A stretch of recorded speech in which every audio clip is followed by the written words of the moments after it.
Tell me if you find this relatable. You wake up early in the morning. You commute through heavy traffic. You grind through a stressful day at work. And all the while, there is this quiet, persistent voice in the back of your head saying, if I just had a little more money, everything would be fine. You come home, you collapse on the couch, and you scroll through your phone. You see the massive mansions. You see the luxury cars. You see the perfect sun-drenched vacation. And you think to yourself, that is it. That is the finish line. We have all been deeply conditioned to believe a very specific narrative about human existence. We have been conditioned to believe, if I get more, I will be happy. More wealth, more success, more possession, more recognition. But then, you look at the people who have actually crossed that line, the ones who have supposedly won the race. If money could genuinely buy happiness, then the richest people on the world could be the ones who have supposedly won the race. If money could genuinely buy happiness, then the richest people on the earth would be glad. They would logically be most joyful, fulfilled, and complete humans walking the planet.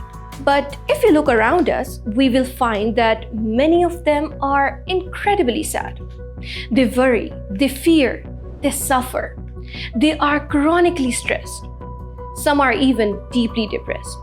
Now, a lot of people hear this and immediately roll their eyes. Money can't buy happiness is an old adage that some people live by, but others simply ignore. And honestly, that reaction makes total sense. People who are suffering from poverty routinely scoff at this concept. When you are struggling to pay rent, when you are stressed about putting food on the table for your family, hearing a billionaire say that money doesn't matter feels like a cruel, out-of-touch joke. But we need to look closer at what happens when the survival aspect of money is no longer an issue. What happens when you have everything? The American Psychological Association published a fascinating article about research concluded by Robert Kenney.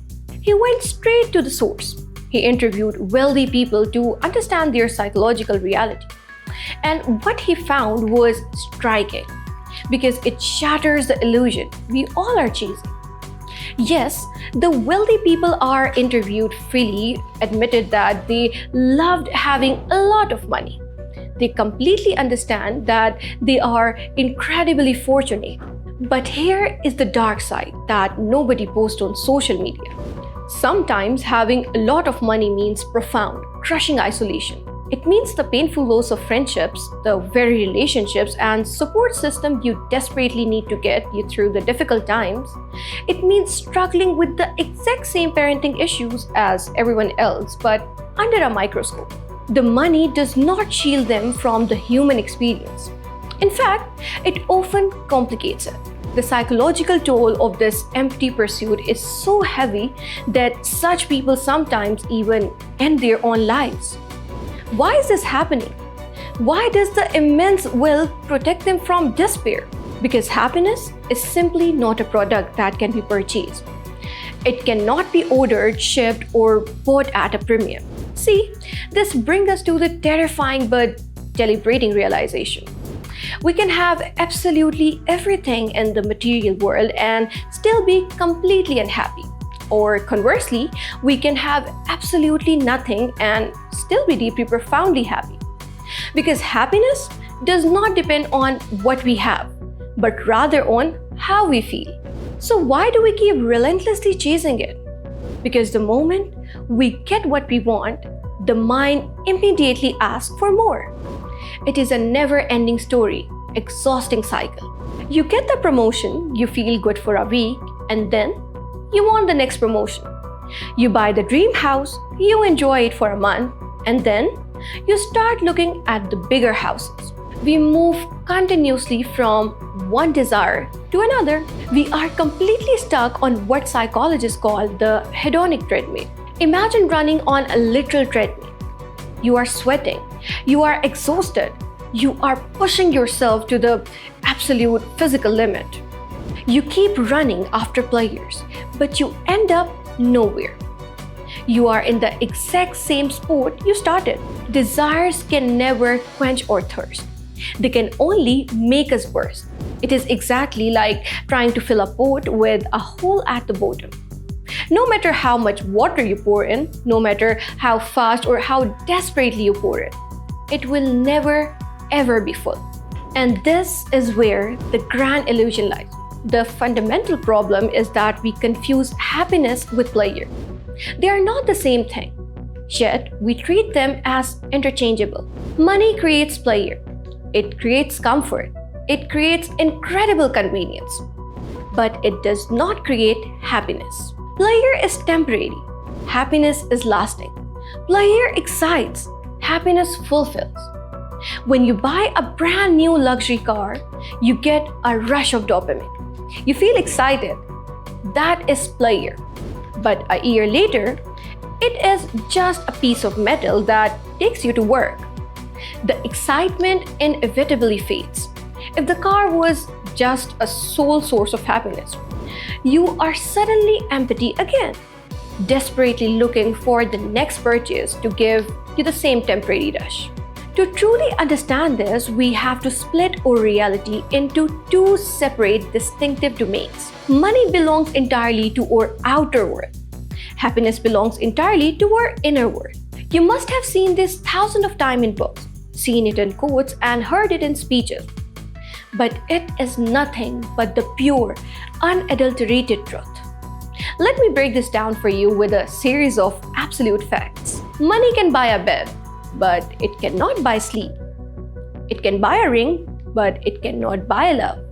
It can buy a medicine, but it cannot buy health. It can buy a massive house, but it cannot buy a warm home. It can buy a luxury cloak, but it cannot buy time. Money, therefore, can buy things, but it absolutely cannot buy happiness. It can only ever decorate the outer world while leaving the inner world completely untouched and often neglected. Let's test this theory. Let's look at the two completely different lives. Imagine a poor man who is entirely content with his life. Despite having a very little in his bank account, he may sleep peacefully at night. Now, imagine a rich man who is crippled with anxiety, burdened by his empire tossing and turning all night long, unable to quiet his racing mind. Between these two completely different individuals, who do you think would genuinely be happy? True happiness begins only when we transcend the mind and move into awareness or consciousness. In this elevated state of awareness, we finally experience true peace. The intellect replaces the mind, which is the root source of our misery. When we stop relentlessly chasing material things and start deeply appreciating what we already have, our entire reality shifts. When gratitude finally replaces greed, when we live fulfilled lives, when we live with genuine contentment, that is when we are truly peaceful and happy. But wait, before we get too philosophical and completely dismiss wealth, we need to pause for a moment and look at the practical reality of our world. This is not to say that money is useless. We all need it for the basic survival. We absolutely need it to make a living and provide for our families. It serves a very real, very necessary function in our modern society. Furthermore, when used correctly, it can create incredible opportunities to serve and share. It can be a powerful tool used for the greater good of humanity. The problem is not the money itself. The paper and the digital numbers are completely neutral. The real problem is greed. It is our unstable lust for money. It is our blind love for money.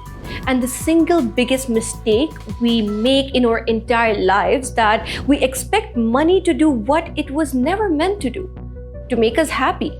We assign it a magical, life-altering power that it simply does not and cannot possess. So, how do we break the cycle? How do we step off the hedonic treadmill and actually find what we are looking for? We have to realize that happiness is not a chase. It is not a competitive race to be an ace. It is a conscious choice. Instead of constantly saying, I want to be happy, as if it is some distant destination we have to reach, we should shift our mindset entirely and say, I choose to be happy. Happiness is not about money, but about moments and minutes. It is about the profound joy of being in the now, rooted entirely in the present moment. It is about the simple, selfless act of making others happy, and ultimately, when we awaken to our true self, the ultimate undeniable truth that we are merely the physical body, the racing mind, and the fragile ego, but the eternal soul. We experience something extraordinary. We experience a happiness that no market on earth can ever sell, and no currency can ever measure. A happiness that comes from deep within, completely unaffected by the external events or chaotic circumstances. It is quite simply a state of eternal peace and bliss. We spend our entire lives trying to purchase a feeling that was already inside us the whole time. As Frank Sonnenberg so perfectly and simply summarized, money can buy things, but it cannot buy everything.